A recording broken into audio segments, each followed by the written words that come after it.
test is in 4 parts: Part 1, Part 2, Part 3, and Part 4. Now look at Part 1.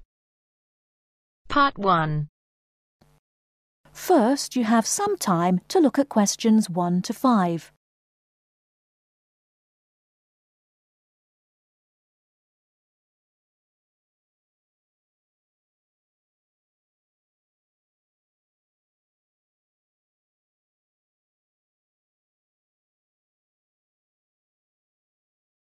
Now we shall begin.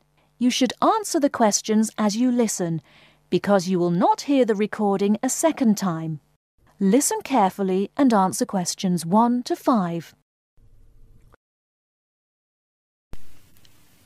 Kingsbury College, can I help you? Oh, hello. I'm ringing to find out about one of your courses. Yes. Is that a daytime or an evening course? Evening. Right. I'll just get a few details from you, if I may. Fine. Could I have your full name, first of all? It's Peter Wright. That's W-R-I-G-H-T. OK. And I don't need to know your exact age, but can you tell me which of these age groups you belong to? 18 to 25, 26 to 35, 36 to 45, or over 45? 18 to 25. Fine.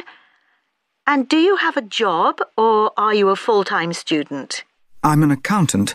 I just do courses in my spare time for interest. OK. Right. And your address, Mr. Wright? It's 11 Forest Road. F-O-R-E-S-T? Yes.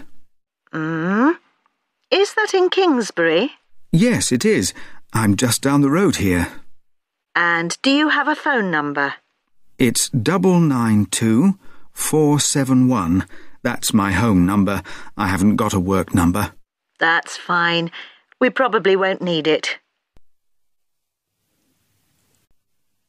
Before you hear the rest of the conversation, you have some time to look at questions 6 to 10.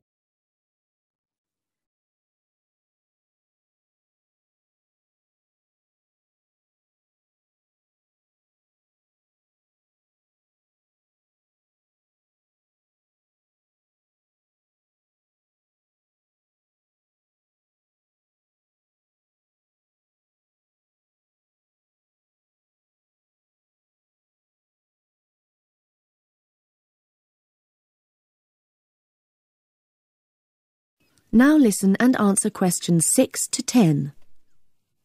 Now, you want to register for a course? Yes, cookery. Do you happen to know the exact title of the course? We've got Thai cookery on Wednesdays, or Mexican cookery on Fridays, or... Mexican. I'd like to do both, but I'm busy on Wednesdays. OK. Well, you can always do the other one next term, I suppose. Now, do you know when it begins? Is it the 26th of March? That's right. And it's £45 in total. That's including the ingredients. How would you like to pay? Card? Cash? Can I send a cheque? You can, yes, as long as it arrives at least 1 week before the start of the course. OK. And I'll just give you a reference number, if you could make a note of it and write it on the back. Yes? It's CZ943. Yes, got that. Good. Well, there's just one last question. Do you have any special requirements that I should make a note of? Yes, there is one thing. I use a wheelchair. Right, so you need to have access for that. OK. Don't worry, your room is on the ground floor and I'll make sure there are no steps involved. We can always put a ramp in. Thanks. So, we look forward to seeing you on the 26th of March. That is the end of Part 1. You now have half a minute to check your answers.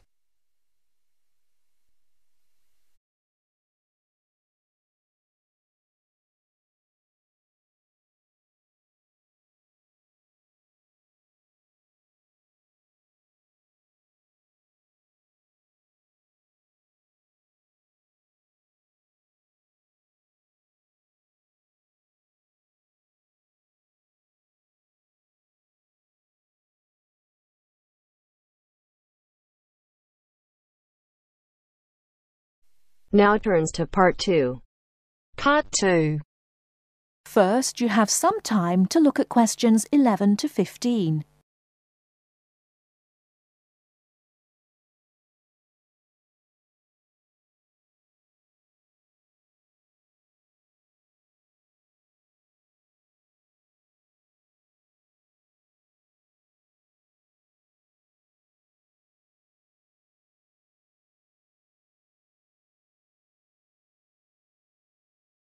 Now, listen carefully and answer questions 11 to 15.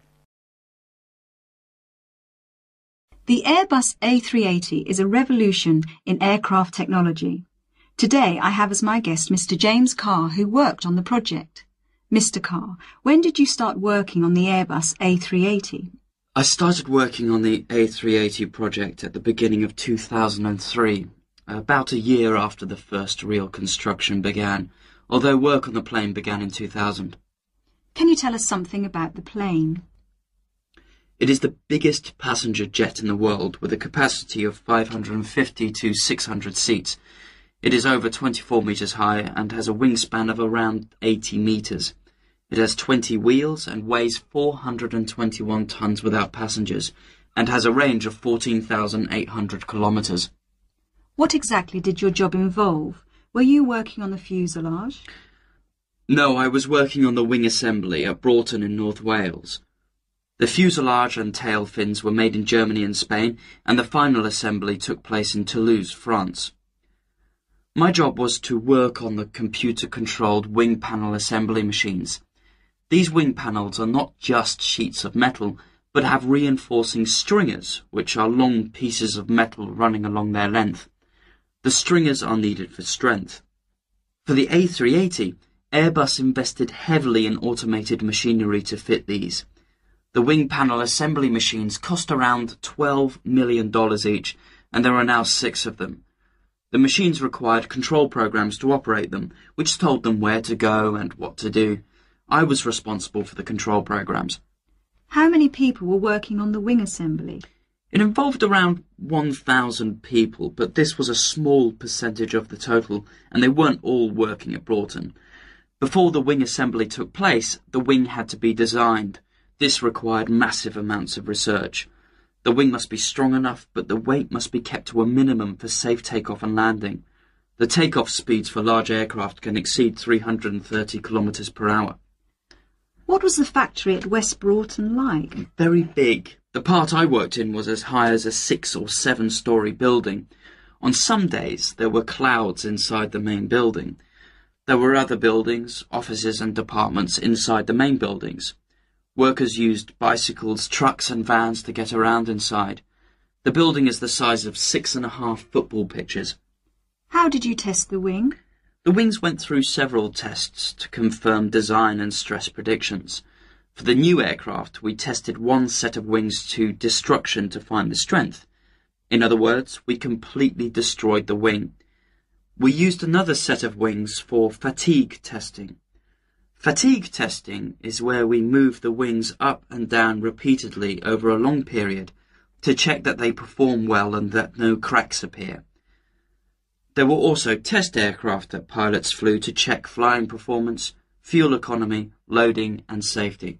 How did you feel when the first plane was finished? The A380 is the most significant commercial aerospace project in over 30 years, and so it was good to be involved with something so important. On the 27th of April 2005, we watched as the A380 test aircraft flew for the first time, and there was a real sense of achievement. Did you have any problems during the construction? We didn't attempt a project of this size without expecting some problems. The whole thing was a problem-solving challenge from start to finish. Nothing was predictable. For example, while we were developing the programs, the robots nearly put holes in the wrong place and we had to start again. All these problems cost the company millions of dollars along the way. How much did the whole project cost? I would guess it cost around £8.4 billion or 12.6 billion euros. Thanks for talking to us, Mr. Carr. Not at all.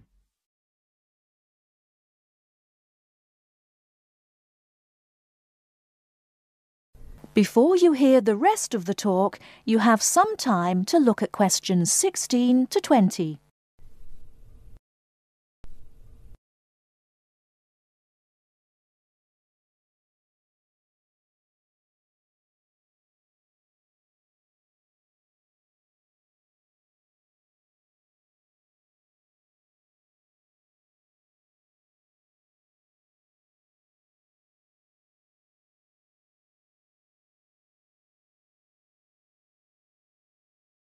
Now listen and answer questions 16 to 20. Welcome to Eurostar International Customer Relations. For English, please press 1. Thanks. Your call will now be placed in a queue and answered as soon as an agent becomes available.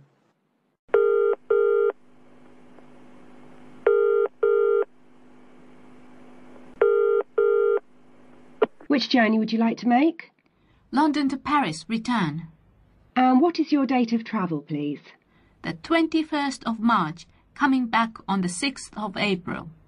What time of day would you like to travel? Around midday is best for me. There is one departing at 12:09 from Waterloo Station. Pardon? Could you repeat that, please? 12:09. 9 minutes past 12. Yes, 9 minutes past 12. Gets to Paris at 15:59. Right. I need to check the times of the trains coming back as well on the 6th of April. The latest I can get back to Waterloo is 9:15 p.m. What's the last one I could catch to get back by 9:15? How about if you arrive at 21:53? Is that okay? I think that would be too late because the last bus is at 9:30. Could you give me the one before that, please? Yes, I'll give you that. 1919 from Paris arrives London at 20:54. Sorry, what time was that from Paris? 1919. 19 minutes past 7. Sorry, I'm getting a bit mixed up. Could you run that by me again? Yes, of course. The train departs from Paris at 1919 and it arrives in London at 20:54. Got that. That will be fine. I'll need 2 tickets. Can we get a discount with our I6 student cards? Yes, of course. If you are under 26, you can get a discount making the price £59 for the round trip. I'm afraid I didn't quite catch that. Could you say it again? £59 for each return ticket, subject to availability. All right. Well, please could you book those now? Yes. How would you like to pay? I'll pay with my Visa card. Could you give me the name on the card and the number, please? The name is M. Kumada, Kumada. The number is 492989357321. Can I repeat that back to you? M. Kumada, 492989357321. That's correct. And what's the expiry date on the card? It's 0707. 0707. Thank you, that's fine. Would you like the tickets to be sent by post, or will you pick them up at the check-in at Waterloo? We'll pick them up at the check-in. Please remember to bring proof of your age with you when you travel. Just one more thing, please. I am from Japan, and my friend is Chinese. Do we need visas to travel in Europe? I'm afraid I don't know. You'll need to contact the embassies of the countries you're going to. All of them?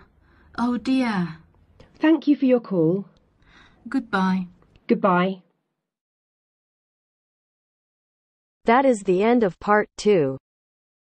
You now have half a minute to check your answers.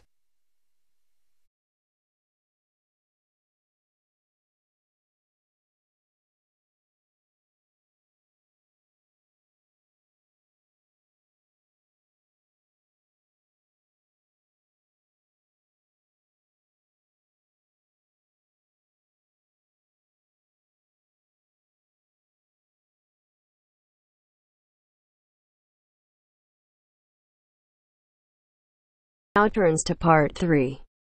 Part 3. First, you have some time to look at questions 21 to 25.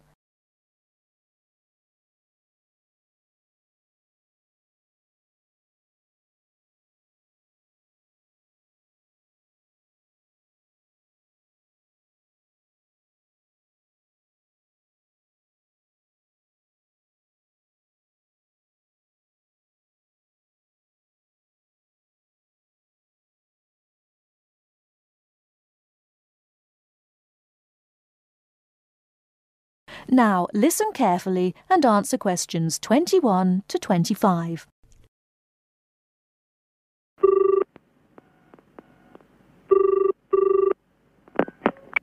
Scope Charity Office. How can I help you? Oh, hello.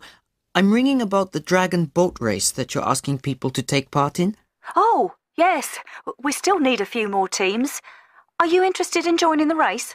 Yes, we want to enter a team, but we don't know anything about it. Could I ask you for some more information first? Of course. I don't even know when it's being held. It's taking place on the 2nd of July. Is that a Saturday? No, it's a Sunday. It's a much more popular day and more people can take part then. Right. And where's it being held? At the Brighton Marina.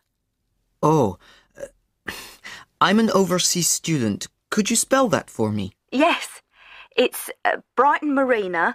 That's Marina. Do you know where it is? I'm not sure. It's a couple of miles past the Palace Pier. Oh, yes, I know it. You take a right turning off the coast road, or you can cycle along the seafront. That's good. What time does the race start? Well, the first heats begin at 10 a.m, but you need to register half an hour before that, at 9:30, and we really recommend that you aim to be there by 9. It's a good idea to arrange a meeting place for your team. Right. And the race is to help raise money for charity? It is. We're asking every team member to try and raise £35 by getting friends and or relatives to sponsor them. Every crew member will receive a free tournament T-shirt if your team manages to raise £1,000 or more. Oh, that's quite good. Also, we're holding a raffle. Every crew member who takes part in the race this season will be entered into a free prize draw. Oh, what's the prize? It's pretty good. It's a holiday in Hong Kong. Sounds great. The man asks for more information. Before you hear the rest of the talk, you have some time to look at questions 26 to 30.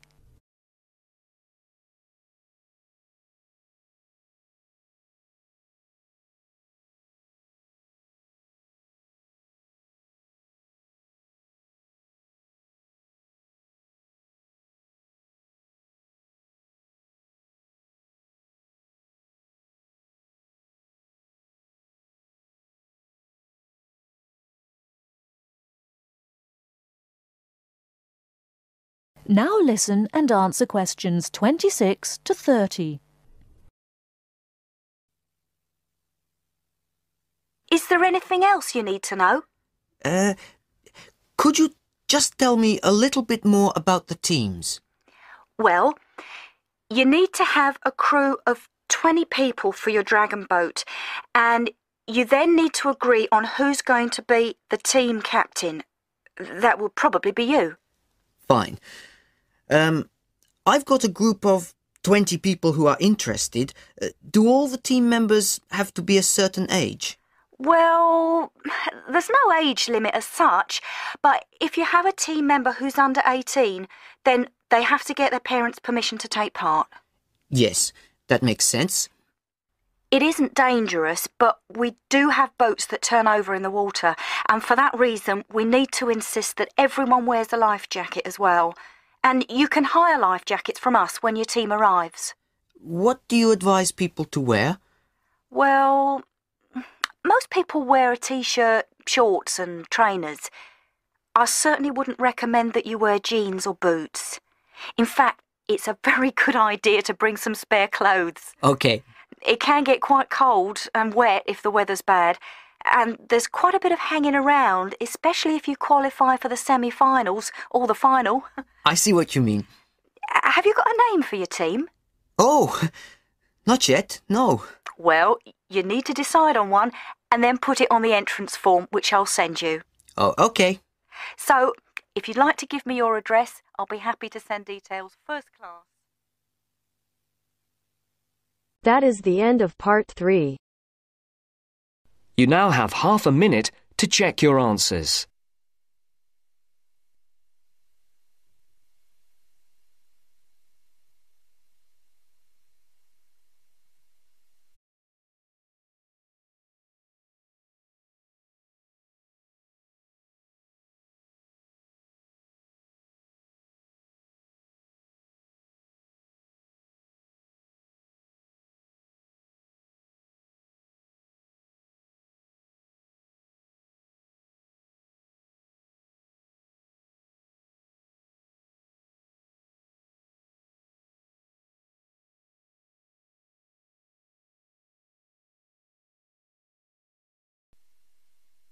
Now turns to part 4. Part 4. You will hear part of a lecture about trumpets. First, you have some time to look at questions 31 to 40.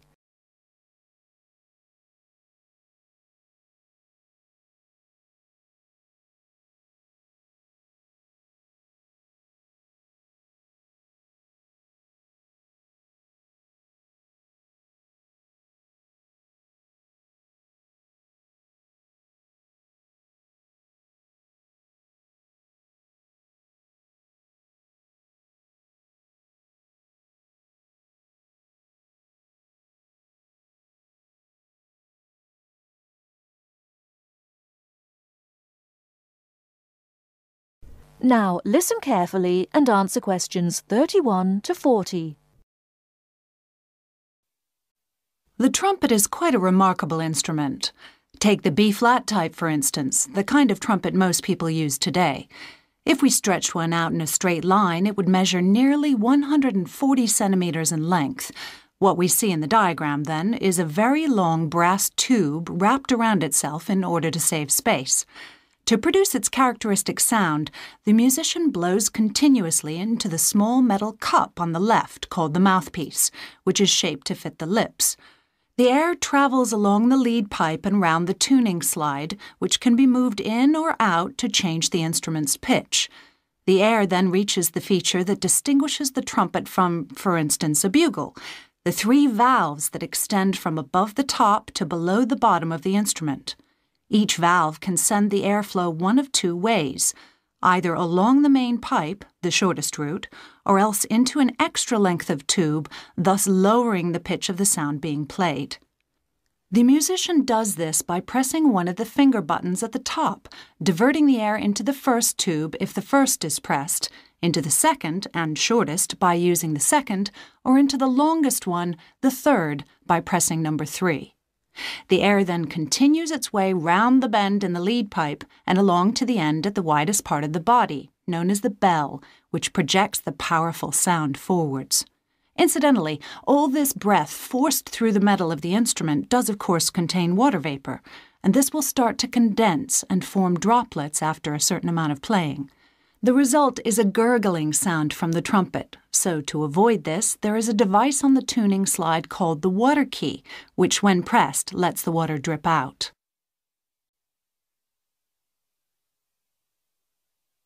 The trumpet in one form or another has been around for a long time.